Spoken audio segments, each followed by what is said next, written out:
Hey, how are you? I'm doing great. I see you found your lighting. So Yeah, I'm trying to find it. It's no, probably it looks busy at good. night, It looks great.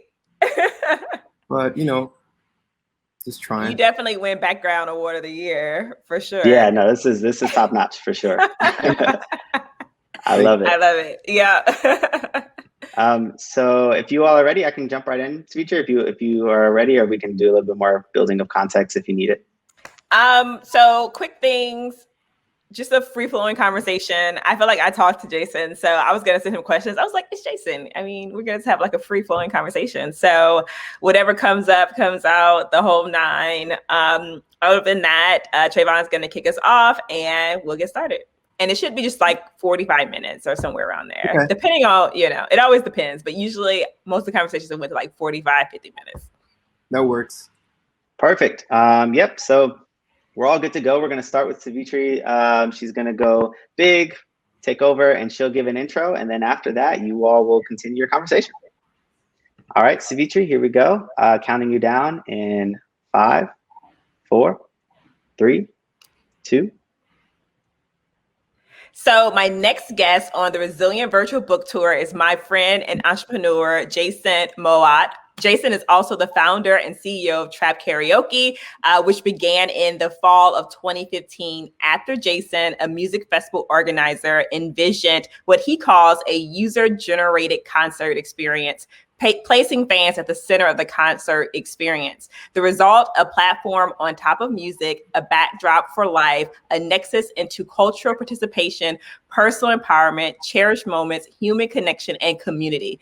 It's been a year now since COVID-19 shut down all live events, so I'm excited to catch up with Jason to see what he's been up to and what he sees for the future. Welcome, Jason. Hey, thanks for having me. Thank you for joining me. So Jason and I always are in communication for the most part. And I was like, oh, I have to bring you on my book tour. And previously I had talked about bringing you on my podcast, but I was like, no, I need to bring Jason on my book tour because you are probably creating something that like millions of people know about, but in many ways, you're kind of mysterious. When you think that Am you're I? kind of mysterious, you are. You are. I think that every time I tell people like the person behind this amazing just experience is you, they're like, oh, they never know who's behind the scenes, and it's you, like the mastermind behind all of this greatness that is, I would say, the Jason experience. Well, thank you. The Jason experience, I like that.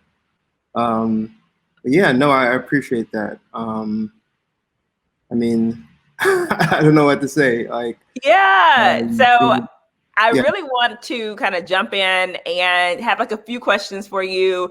But as I said, and as I tell everyone, it's a free flowing conversation. So whatever is on your mind, whatever is on your heart, feel free to say that or respond however you want to. And so my first question, when I always ask everyone, is to talk a little bit about your background, where you grew up, where you came from. I know you have roots that go back all the way to Jamaica. So yeah, tell me a little bit about how you grew up and your background, where you come from. wow, you really did your research there. But Um, also, we talk about this, right? yeah, that's true. Yeah. Well, I was born in Kingston, Jamaica. Came to the States when I was 6 years old. I'm the youngest of 7 children, which is pretty cool. Lucky number 7. Studied economics and psychology in college, and that's what kind of started me down this path.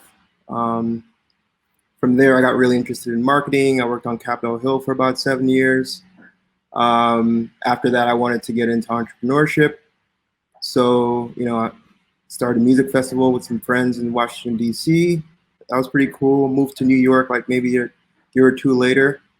And then a year after that, I started working for this amazing guy named David Casino, the CEO of Thunderclap. And, we talk a lot about being an entrepreneur, but I also think there's a lot of value in learning from someone else, and I can honestly say I wouldn't be the leader or the entrepreneur I am today had I never met Dave. Being able to work with him and, just saw how he went about things, how he treated people. I always say Dave is optimistic to the cellular level. Like, if you zoomed in on one of his little cells, they'd be like optimistic. And he really showed me the qualities and traits that you needed to be a successful entrepreneur, and also just a great leader and a great person. And so, as fate would have it, while I was working for Dave, this idea for Trap Karaoke came about, and the rest is history, I guess. Yeah, but we're not going to start at the end. So I want to go all the way back to your childhood and your background, right? So taking it a step back, do you feel like your childhood or your experiences growing up prepared you for what you would do next? And I say, I've talked to people like their family members were entrepreneurs, their family members had businesses. I know that your grandfather was entrepreneurial, but from your experience, did you look around as like a kid, and even as you grew into your teenage years, going into adulthood? I know you had a very different path at first. So tell us a little bit about that part of your life. That's interesting. I think for me growing up, I had some early entrepreneurial ventures, just as a kid who liked video games and trying to figure out how I can buy the video games that I want. I would come up with like all these entrepreneurial ventures. I would do like go to flea markets, buy used video games and resell them at school. I'd sell Pokemon cards, those sort of things. I never really embraced this idea of like being an entrepreneur the way it is now. I think it was something that I just naturally gravitated towards because of my personality. Being the youngest, I was always the one that was just like out in front. I was given a lot of rope to take a lot of risks. So from a young age, I had a really high tolerance for risk and really trying to, just be out in front. And I think just because of my personality and the things that I naturally gravitated towards, it led me to entrepreneurship. I can't say I was, from the day I was 5, I was like, I'm going to be a CEO one day and I'm going to own my own business and stuff like that. I think it naturally just came out of my personality and sort of, the things that I felt like I was good at.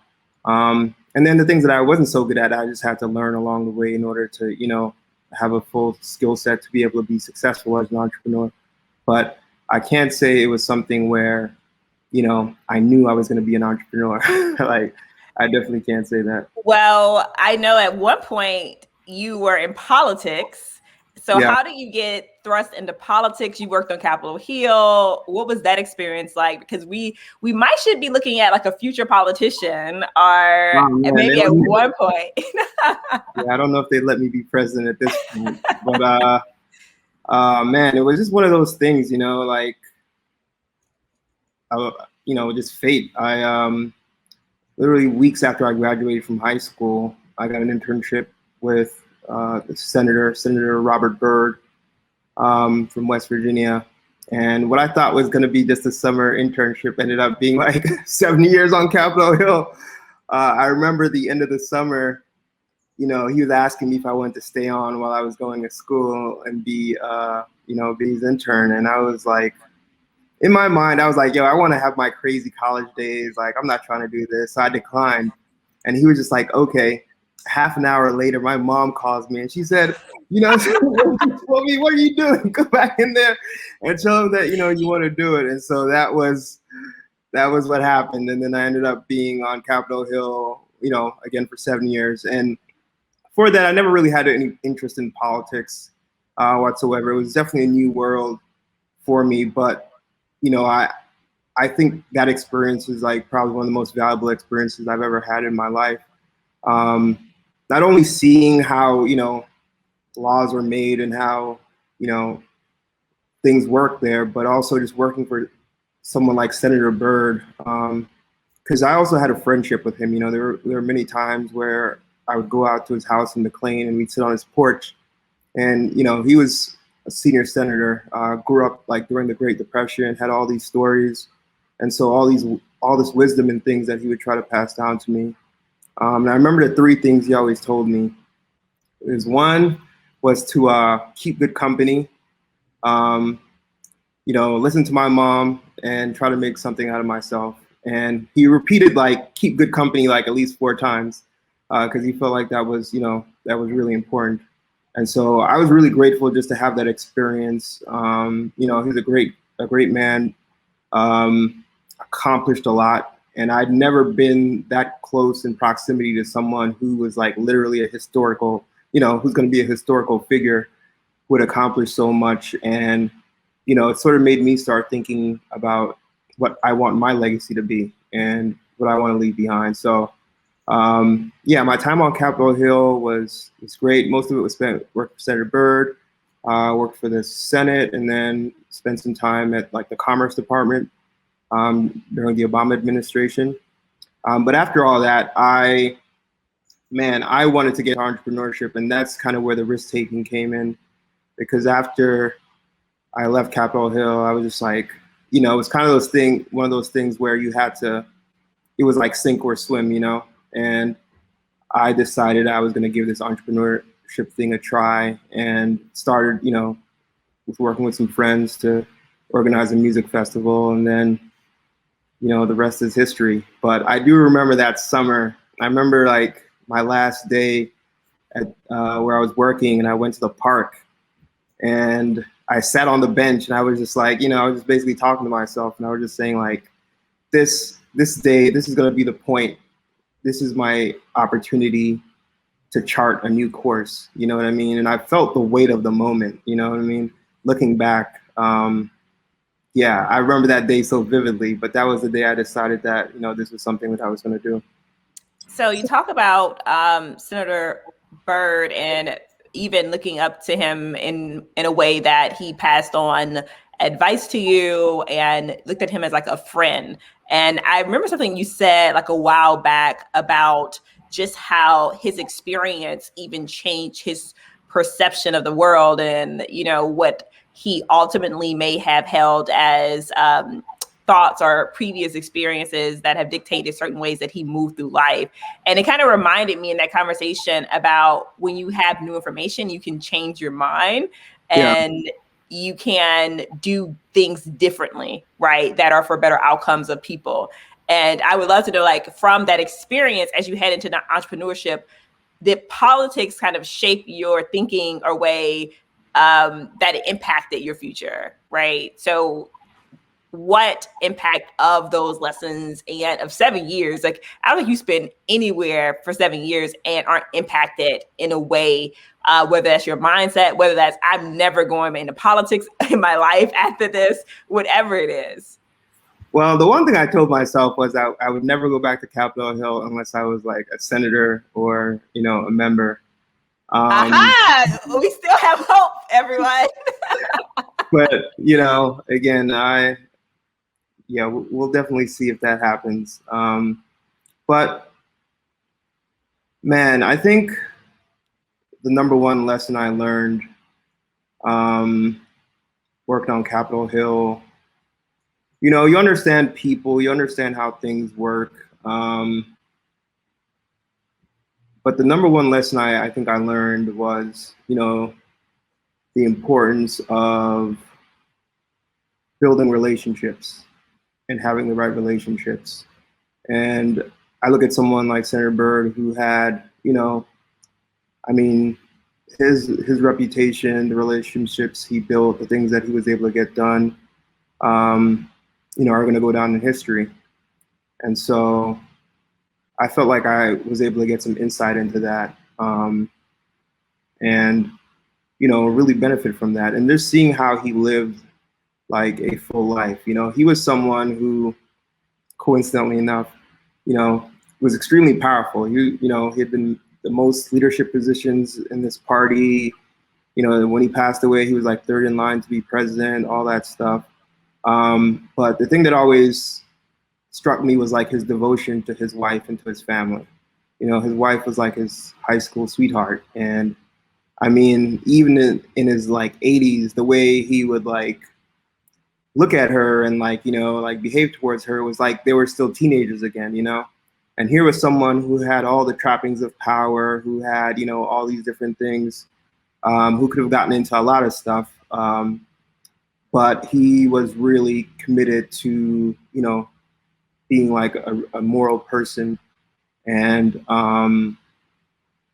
valuing his family, his wife, and, you know, being sort of low key. Like, it's hard to be low key when you're third in line to be president, but the idea that he could be everywhere doing everything, but he still valued his privacy and his private life and his family, you know, I think is reflected in my attitude towards what I do as well.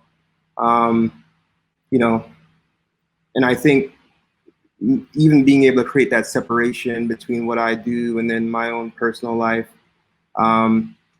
just gives me more insight. You know, it helps me to helps me to be a better entrepreneur, and it balances out, you know, the craziness of what I do. So I think those are some of the things that I learned from Senator Berg. Now you're in sunny California now, but after DC, you're making your way to New York, right? Mm-hmm. You made your way to New York. You told me that you landed in New York on one of the coldest days of winter. How did New York shape your experience? And, you know, I think New York has given a lot of people a PhD in entrepreneurship, or just like the grind, if you can make Wait, can I curse on here? Yes. New York kicked my ass. Like, I got off the train.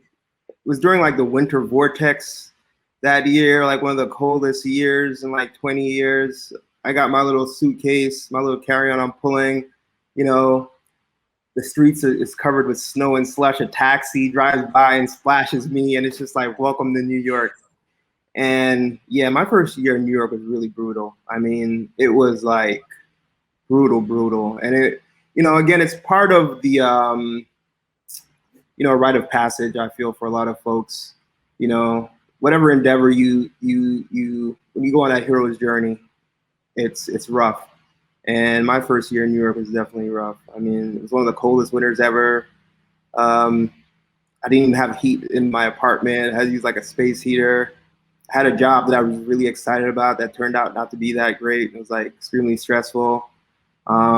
So I definitely think New York like pushed me to the limit, and that's what it does. You know, I went there knowing that this was the biggest stage there is, and I wanted to be on the biggest stage. I wanted to test my talents. I wanted to see how good I am and how good I could be. And so that's why I went there and kind of put myself through that. But I'm happy that I learned, you know, I ended up leaving New York 7 months later, sort of like in defeat with my tail between my legs. I went back to DC, but I wasn't finished, you know?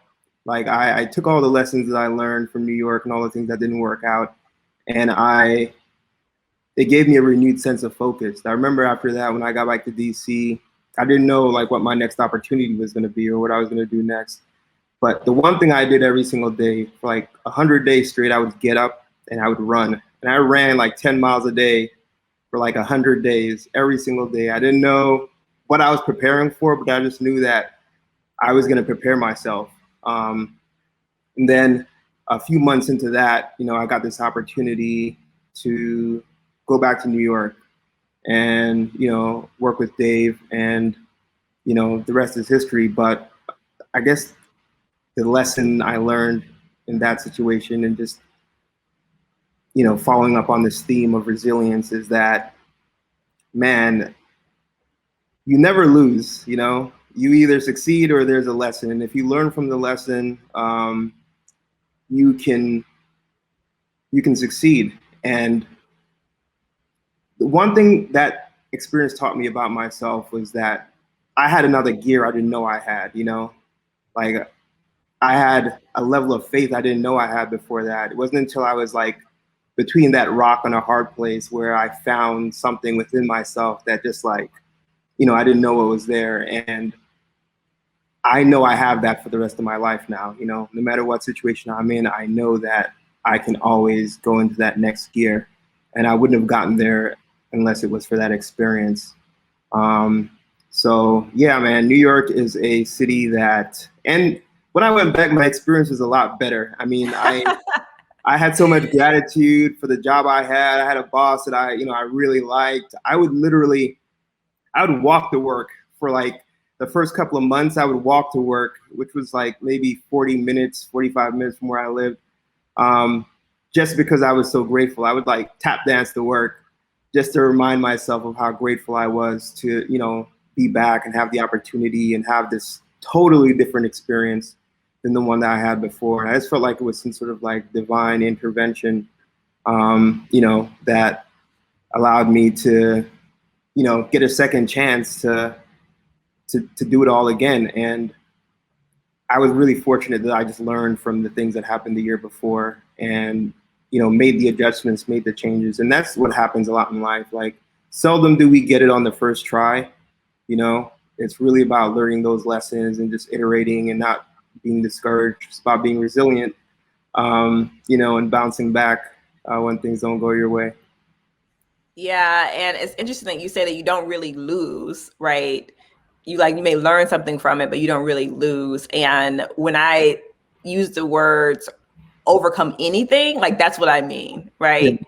And people really speak like overcome anything, like is that even possible? But it means that, right? Like it may not mean that you're going to actually succeed at that thing that you were doing, but Yeah. it means that even in failure, you can overcome it. Yeah. And I like the idea of being able to tap into another gear or another level of yourself to be able to do it, right? To do that next thing.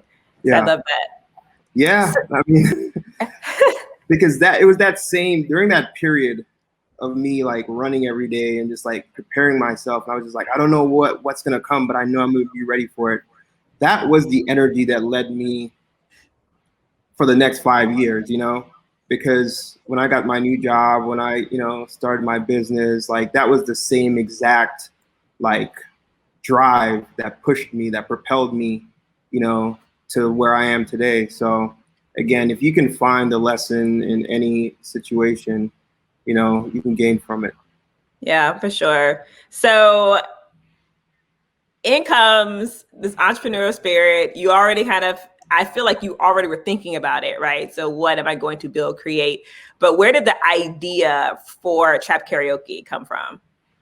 So the idea for Trap Karaoke sort of started as a joke with a friend of mine. It was during the summer where like Future was very popular. Everyone was Future Hive. There were like all these memes and stuff going on. and still. Again, and again, as a creator, one of the things that I think is super underrated is joy. And when you're in a space of joy, which I was in at the time, you take those crazy ideas and you take them seriously. And so I was in a state of just like joy because I was so happy with the job I had, the boss I was working for, and just grateful that my life had improved so much from the previous year that it kind of just put me in this state of, being willing to play. And when one of my friends who I met through Twitter, he was like the president of Future Hive, like he was one of the biggest Future fans. And so initially started with this idea I had of creating a browser plugin that could fuck up commas because he had that song. And so you press the button, all the commas on the web page would disappear, turn to money bags, and it would play the song. And so again, I've never coded before. So this was something that was just purely out of having energy and joy and just like, play. And so, I started working on that. And as I was iterating on that, I would send it to him and be like, hey, look what I did, because I thought he'd appreciate it, someone who was such a big Future fan. And then I think one day I hit him up and, he was out to doing karaoke with his coworkers. And I said, wouldn't it be funny if you could do Migos karaoke or Future karaoke? And he responded, like a trap karaoke? And I'm like, yeah, that'd be hilarious. And so, if it was at any other time, the conversation probably would have stopped there. We both laughed it off and gone back to doing what we were doing. But again, I had so much energy and so much joy. I was like, you know what? I think I can actually do this, Mm-hmm. And I had a friend who was like a motion graphic artist, and I had a friend who was a designer, and he like mocked up the logo. I met with him, I remember, on a bench, and we kind of talked about the whole thing and the whole vision, and he helped me with like the creative. And then, the funny part was like the first event we did, it was all it was all a joke, you know? Like I wanted to see my friend perform Future because he was such a big Future fan. So like this whole thing was kind of just like an elaborate prank to get him to do it. He didn't actually end up doing it. He came kind of late and missed his moment. But I definitely knew something was in the air because when I originally put out the RSVP, I had like all these RSVPs. People are talking about it. Like it was just nothing that I'd ever seen. Like something about the word trap and karaoke together, like blew people's minds in a way that I could have never fathomed. And but then the actual day of the show, you know, we had all these RSVPs, like hundreds. But again, people were like RSVPing for more than one person. But then the day of the show, like maybe 30 people showed up. And then it also rained, right? And not only that, the week before that, the venue that I was gonna have this this show at, I went there. Their projector was broken. Like it was just, like everything that could go wrong did go wrong.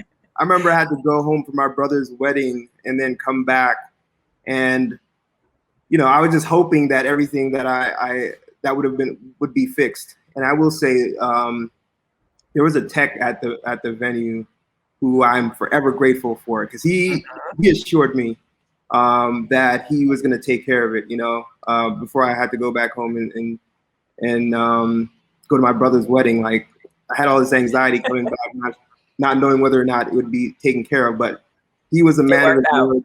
Yeah, everything he said he was going to do, he did.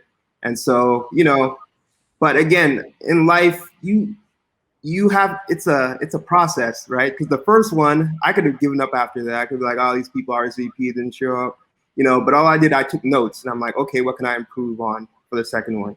And it became this thing of iterating and developing it. And by the third or fourth show, we were already taking it on the road to like DC, and you know, and then the word spread like crazy. Before you know it, I was going across country to LA. I'd never been to LA, the Bay Area. It just became this like phenomenon.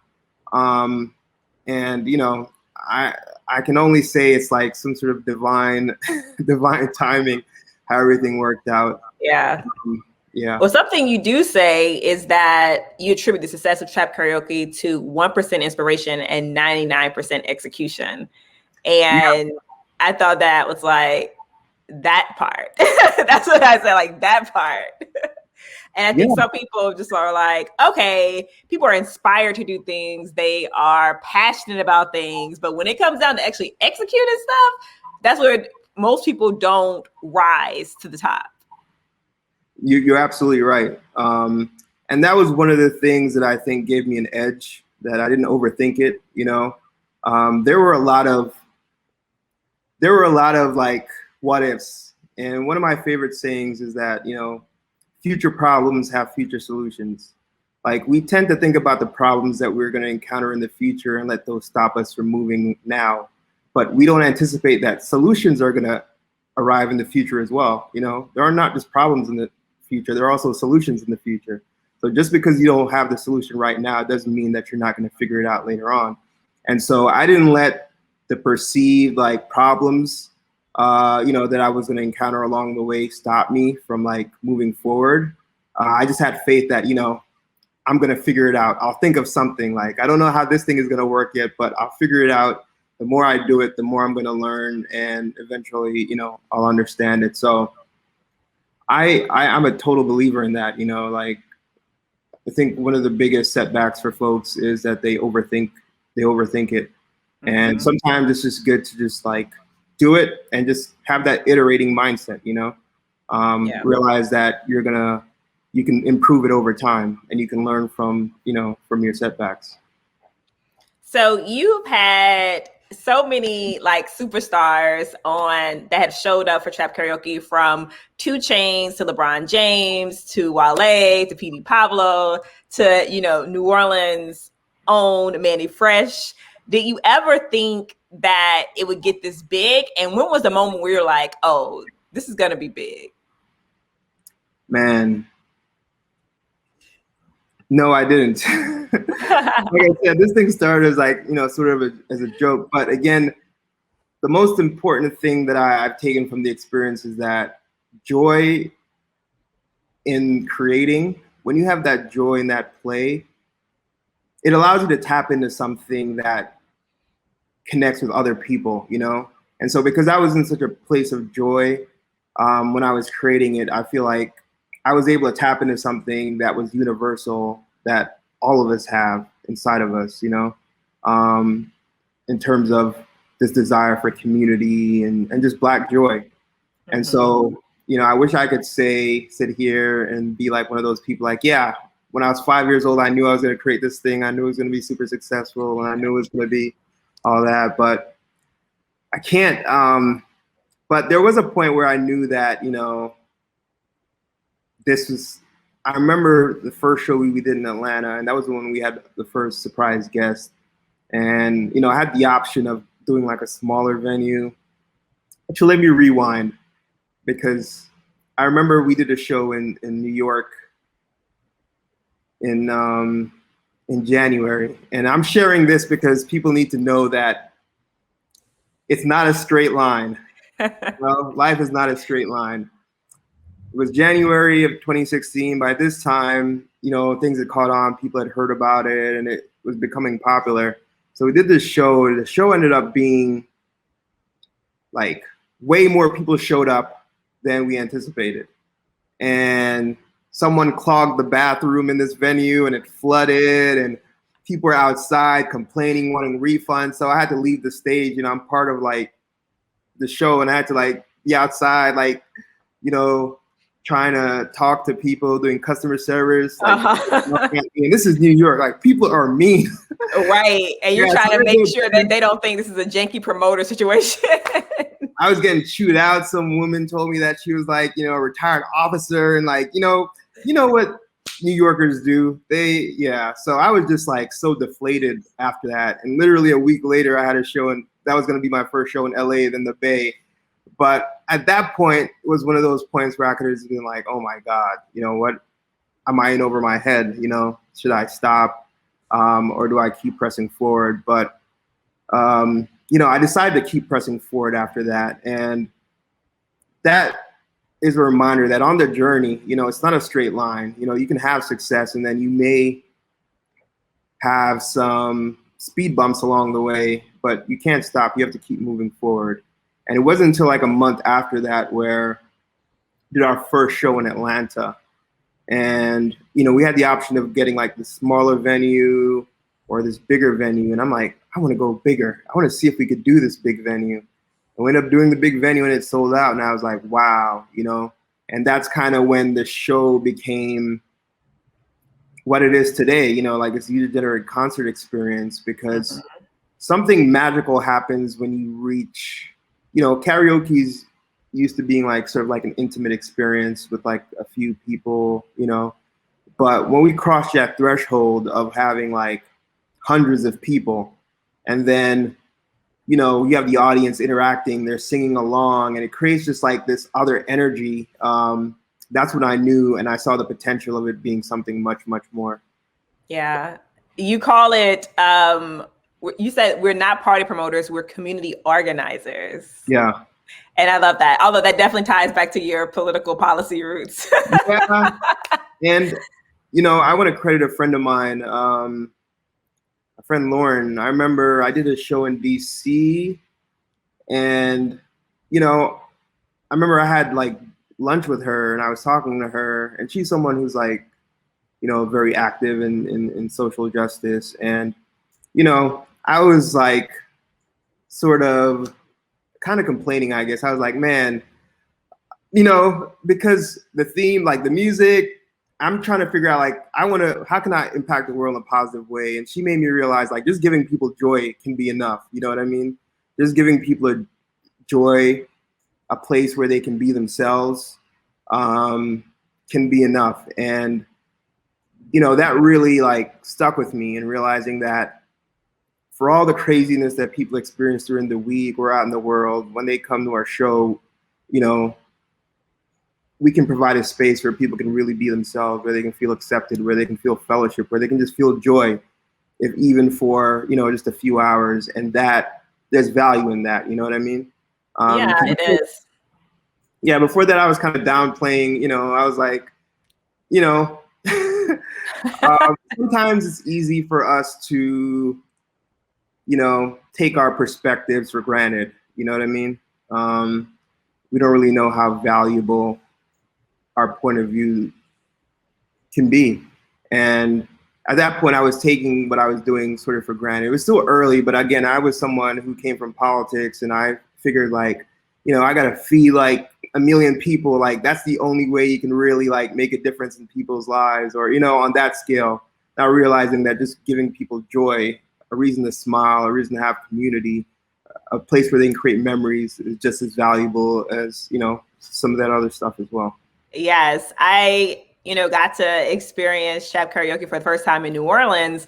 And I mean, you say joy, first thing that comes to my mind is like being in a state of euphoria, right? Mm-hmm. Because you really are just happy. And that's like, I know it seems like so simple, Yeah. but you're around your friends. I had the opportunity to come to the stage. I was like, what? I can't believe you attended the stage, Demetria.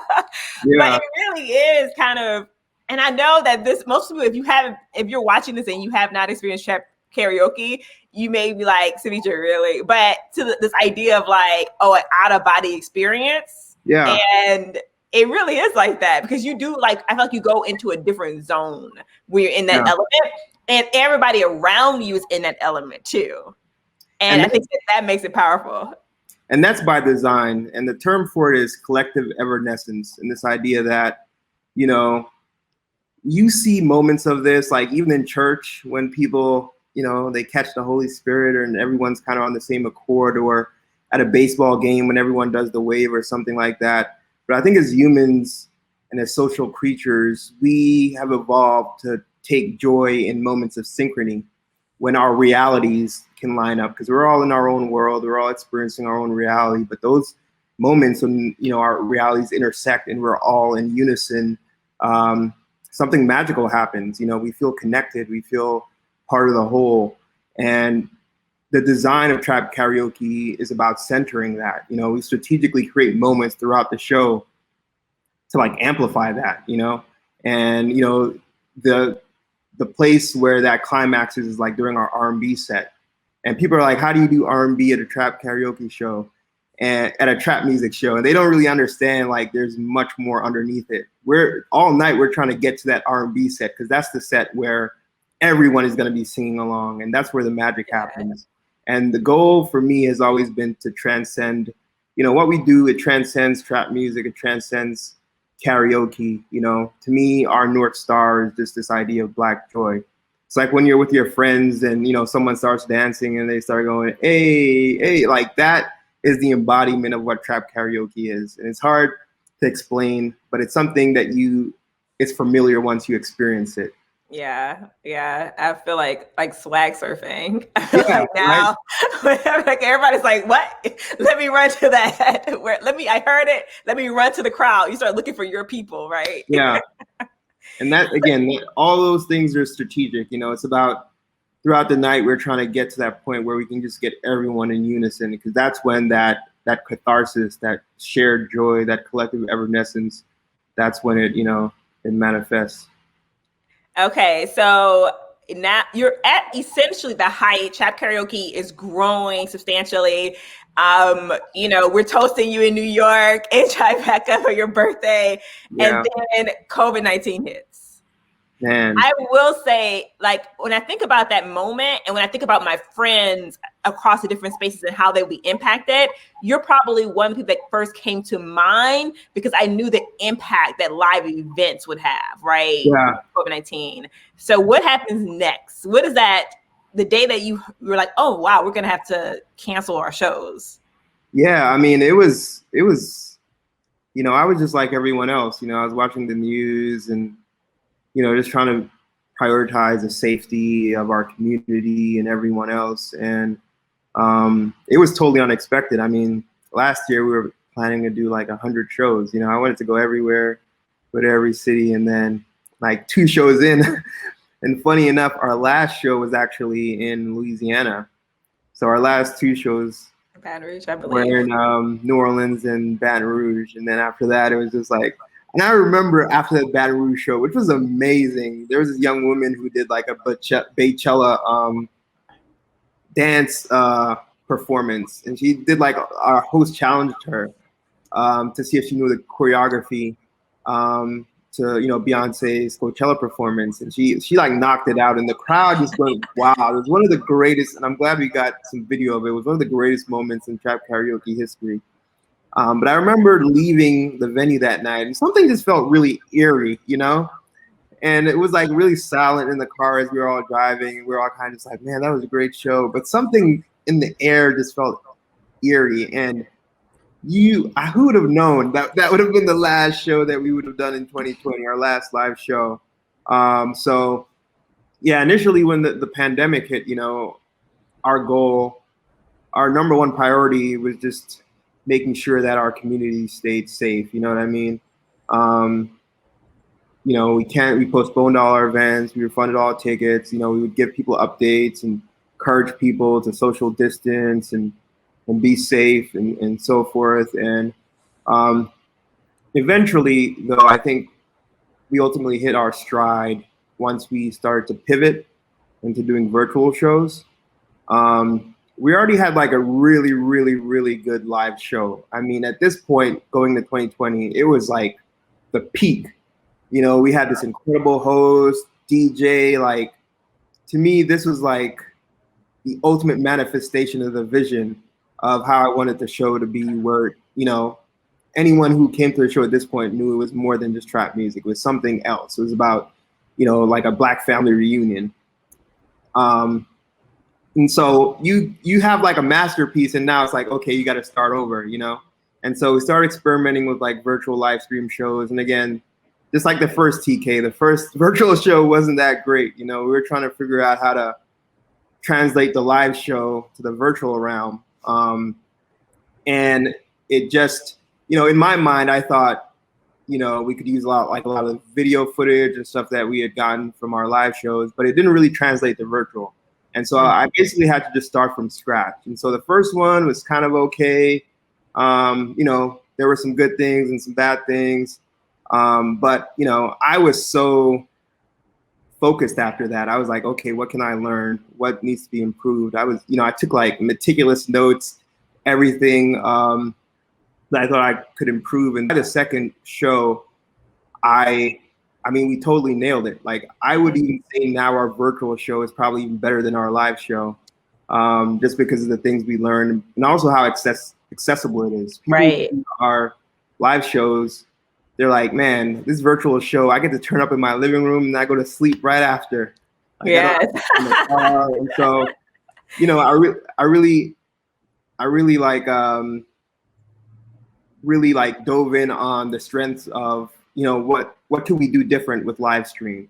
At our shows, only a handful of people get on stage. But with a live stream, we can have hundreds, thousands of people get on screen, Mm-hmm. And so we're able to create this, trap karaoke in the living room experience.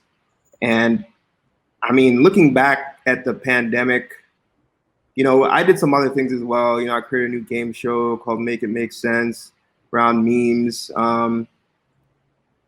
It was also a great time for me personally because I had been traveling so much, basically nonstop for 5 years. And so for the first time, I got to actually sleep, catch up on sleep. I read a bunch of books. I got to really like be still, invest in like my personal health, my mental health, and also just like my own knowledge, and looking back, I was looking back the other day and I was like kind of checking off like all the things that I got done during the pandemic. And I was like, holy crap. Like, at the time it didn't seem, because it was such a long year and there were so many very long, super long, you kind of lose track. But I'm like, wow, I'm really proud of like what I was able to get done during that time, And so even though I didn't get to do 100 shows, I think I was able to make the best out of the situation, and I got a lot of value out of it. And I know the brand and the experience that we're going to deliver going forward is going to be 10 times better because of that. And we're already actually planning shows for this fall. So yeah. Yes. Here in We're New excited. Orleans, people are planning festivals. So I personally look forward to like the in-person experience again. And I'm sure you and your team are as well. And you as kind of like the leader of the pack trying to, I don't think there probably could be a better person than you in a position of leadership just because you're so calm, collected, and optimistic. Thank you. Thank you. And yes, yes. Jason is also the person that really got me into like meditation and got me to buy this headset, Muse. I mean, do you kind of attribute those things to how you dealt with the pandemic, right? Even going into it, because your personality and a lot of your characters already kind of speak to, okay, this is what's about to happen. This is what we need to do next. Like, stay calm. You know, we can only control what we can control. Absolutely. Like I've been meditating for the longest consecutive period ever since because of this pandemic. And what I finally got to do that I didn't get to do before because I was always traveling is I got to put it all together. So, you know, I have a trainer that I train with, like, you know, now 5 days a week. I got to do I have a 1 hour morning stretch routine. You know, I do my meditation, I do my breath work. So I finally got to like integrate all these like self-care modalities. And once you start integrating them, that's when it really amplifies the effect, you know, because if you're meditating alone and your body is, you know, you have a lot of tension in your body, ultimately that tension is going to make its way up into your mind. I always say a stiff body creates a stiff mind. And so the fact that I was able to have time just to integrate all these different modalities, I mean, I feel like I'm probably the best version of myself that I've ever been because I've had the opportunity to kind of really like put it all together. And so even coming out of this pandemic, one of the things I've emphasized to my team is, you know, I think the world is going to open up quicker than people realize. And one of the things that I look back on that I would have done differently when the pandemic started was that I was just like everyone else, like just shell shocked. I mean, this is a once in a 100-year thing. And, you know, I was doom scrolling too. I was watching CNN. They had, you know, facts and fears. They had a counter of how many people are dying every single day. And so without realizing it, it created this like mentality of fear and scarcity, you know. And we also had a very erratic president that was just kind of all over the place. And so, you know, we're all just kind of just like in a daze. But I told my team, like, the most important thing that we can do coming out of this is just to be aggressive, you know, making sure that we do not, you know, we don't stumble coming out of this, you know, that we're focused, that we're prepared, and that we're ready to hit the ground running. And we really lean into these opportunities that I think are going to be incredible, you know, not just for live events, but just in general. You know, I think there's going to be like another roaring 20s. Yeah. So, but it's only if you're prepared, just like how there were companies that were able to, you know, have a lot of opportunities going into the pandemic. I think there's going to be businesses that are really going to be successful coming out of the pandemic, but you have to lean into it, and you can't be scared. You can't have that fear, scarcity mindset. You got to be aggressive, and you got to lean forward. So I was going to ask you, what are you most looking forward to? I think you kind of shared a little bit of that. This idea of this potential roaring I believe that is going to happen as well, because people are so itching for that human reconnection and like live experiences. And I love the fact that that's going to happen, because it's almost like, and not to get so biblical here, but like God taketh and he giveth, right? And so it's kind of like with live events, particularly, everything was taken. And to be able to come back on a large scale where people are like back with a vengeance is a real powerful 2 years. It took almost 2 years to happen, but it's happening. I'm going to tell you a story, and, you know, I'm not generally a superstitious person, but one of our last shows, I remember we had a show in DC. February 28th. And the day of the show, I was going to the show, this Uber driver picked me up, and just like very interesting guy, very interesting looking guy. He was like, kind of younger. And when I got in the car, he tried to guess like my zodiac sign. I was like, oh no, that's not it. And he was like, are you sure? I'm like, no, that's not it. So as we're driving to the show, we're in heavy traffic, so we're talking, we're having all these conversations. And he just starts like, it's one of the most incredible experiences. I've actually been trying to find him since then, but he started telling me sort of about his life and how he had like these near-death experiences. And, started like picking up on all these like weird things that have happened in my life, like just things that, a random person that you just meet probably would have never guessed. And on our way driving there, he's like, you should get your birth chart. And, people always ask you to do that. It's kind of weird. I'm like, okay. And he's like, it'll take 5 minutes. So I get my birth chart on this website that he suggests. And then the zodiac sign that he pointed to when I got into the car ended up being like on my birth chart. And I pointed out that to him. He was like, yeah, see, I knew it.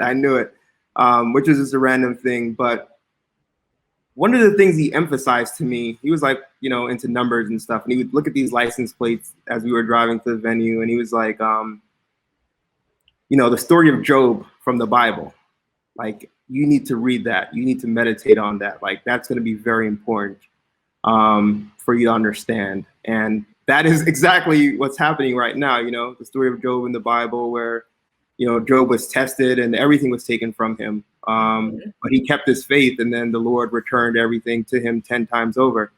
And, as the pandemic progressed, I was like, how did this guy know? Again, it could have just been a random coincidence, but so many of the things that he pointed out came to pass. And I always remembered that story of Job, where he talked about, that I needed to like really read that and revisit that and how important that was going to be for what comes next. And that's what we're seeing manifesting now, as far as I'm concerned. So I love it. Sorry for the random. No, that's a perfect way. I feel like it's a perfect way to end this conversation. What better way to end it? Yeah. And I look forward to seeing what comes next, what's happening in the fall, attending, hopefully come to New Orleans again, or maybe I have to catch it in New York. Either way, I plan to be in the building and with all my friends there as well. And congratulations on everything. I think that we're moving so fast sometimes, and 2020 allowed us to slow down and really think about like, oh, what really matters, et cetera. You're always posting, at the end of the day, none of this really matters, right? I think the things that we worry about, right? And the things that we are hypersensitive about. And like the work that we're doing, the things that bring us joy are the things that really matter in the end. So thank you. I want to congratulate you as well, on the release of your amazing book. I recently got my delivery, so I can't wait to unpack it and dive in. But Thank just like you said, I am a believer that the world is something that we make and could easily remake. All the rules are fake, All the rules are fake. Yeah, so we can reshape the world. We always have a choice as long as we know we have one. So, we make the meaning. Thank you, Jason. Yeah. All right. Thumbs up. That was great. Awesome. Thank you. I appreciate it. Sorry I was late. I appreciate it. No, it was great. Thank you so much. I appreciate you taking out the time in your day, and then also for showing up with the good lighting and backdrop. Yeah, I tried to put on a shirt, like, I was like, let me at least try to look decent, I'm gonna like post up like, Jason, Trap Karaoke is coming back. I can't wait for that to happen. But yeah, even in New Orleans, like all the festivals and stuff are basically happening this fall. So I'm excited for everyone. It's gonna be incredible. It's gonna be, a great time. And I think we'll also rejoin all this with a sense of gratitude and appreciation. that maybe Don't we didn't take- have before. Absolutely. Don't take things for granted.